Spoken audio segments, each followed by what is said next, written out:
시청자 여러분 안녕하십니까? KBS 9시 뉴스입니다. 세계 최대 경제 강국인 미국과 중국이 관세 전쟁을 시작했습니다. 미국이 오늘부터 중국산 수입품에 고율의 관세를 물렸고 중국도 즉각 보복 조치에 나섰습니다.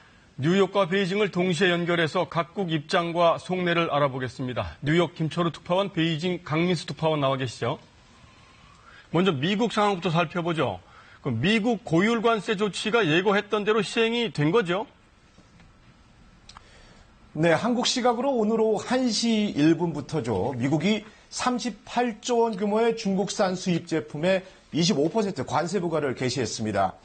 또 2주 안에 18조 규모의 280여 개 품목에도 추가로 관세를 매길 예정입니다. 중국이 집중 투자하고 있는 정보통신과 로봇, 항공우주 등 첨단 제품이 그 대상입니다.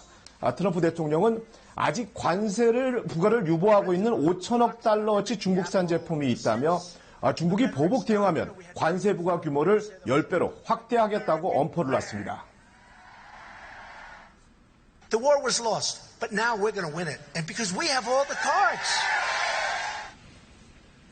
네, 트럼프 대통령의 이런 경고에도 중국 측이 바로 보복 관세 실행했죠. 네, 그렇습니다. 공언했던 대로 미국과 똑같은 시간에 똑같은 규모로 똑같은 강도인 25%의 보복관세 부과 조치를 시행했습니다. 대상은 대두 등 농산품과 자동차 등 주로 트럼프 대통령의 정치적 지지 기반을 겨냥했습니다. 흥미로운 점은 중국이 미국과 맞서면서 동시에 우군을 확보하는 데 주력하고 있다는 것입니다. 미국의 보호무역주의에 전 세계가 피해자가 될 수 있다면서 지지를 호소하고 있는데요. 총리와 외교부장이 나서서 유럽연합의 동참을 촉구하는 중입니다. 미국과 1대1 협상이 여의치 않아 보이자 다자의 틀 속에서 문제를 해결해 보려는 것으로 보입니다. 예, 중국 보복 조치에 대한 미국 입장도 궁금한데요. 미국 현지에서도 이런 보호무역 조치에 대해서 반대 여론이 만만치 않은 걸로 알고 있는데요. 굳이 미국 정부가 중국과 무역 전쟁을 강행하려는 이유를 어떻게 해석을 해야 될까요? 네, 미국은 자국 산업 보호를 위해 중국산 제품에 고율의 관세를 부과한다는 명분을 밝히고 있습니다. 하지만 첨단 산업 집중 투자를 통해 기술 굴기를 추진하고 있는 중국의 기사를 이참에 꺾어놓겠다는 미국의 속내로 분석하는 전문가들이 많습니다. 글로벌 경제 패권 경쟁이 주요 배경이란 겁니다. 미국의 관세 부과 대상이 중국산 첨단 분야 제품에 집중돼 있고요.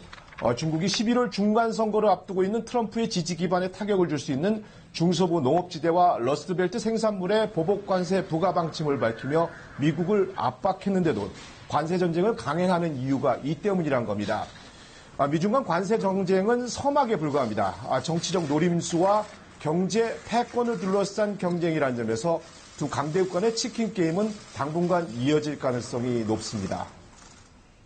네, 그럼 중국의 속내가 궁금한데요. 미국 정부가 이렇게 완강한 태도를 고수한다면 이 미국에 대한 수출 의존도가 높은 중국이 더 큰 피해를 볼 가능성이 높은데 이 사태의 장기화될 경우에 대해서 중국 정부는 어떻게 대응하고 있습니까? 네, 중국이 표면적으로는 중국 경제가 버틸 여력이 충분하다. 되레 미국의 타격이 될 것이다. 상황을 관리할 수많은 수단이 중국 당국에 남아있다는 얘기를 하고 있습니다만 미국에 비해 중국이 수출 비중이 훨씬 높다는 점에서 또 상황이 극단적으로 치닫게 되면 중국의 외환시장과 증시까지 흔들릴 수 있다는 점에서 중국의 불안감이 느껴집니다. 실제로 시진핑 주석이 신중한 대응을 주문했다는 보도가 현지에서 나오기도 했고요. 되도록이면 미국을 자극하지 않으면서 확전을 자제하고 상황을 빨리 매듭 짓고 싶어하는 분위기입니다. 중국 상무부가 이달 초에 상하이 등 12개 자유무역 시험구에서 외국인 투자 금지 대상을 절반 이상 줄이는 등 대외 개방을 확대한 것도 미국의 유화적인 몸짓을 보여주는 것이라는 분석이 나오고 있습니다. 네, 그렇다면 미중 양국이 극적으로 대화를 통해서 협상을 타결할 가능성도 있어 보인다는 얘기네요. 뉴욕 김철우, 베이징 강민수 특파원 설명 잘 들었습니다.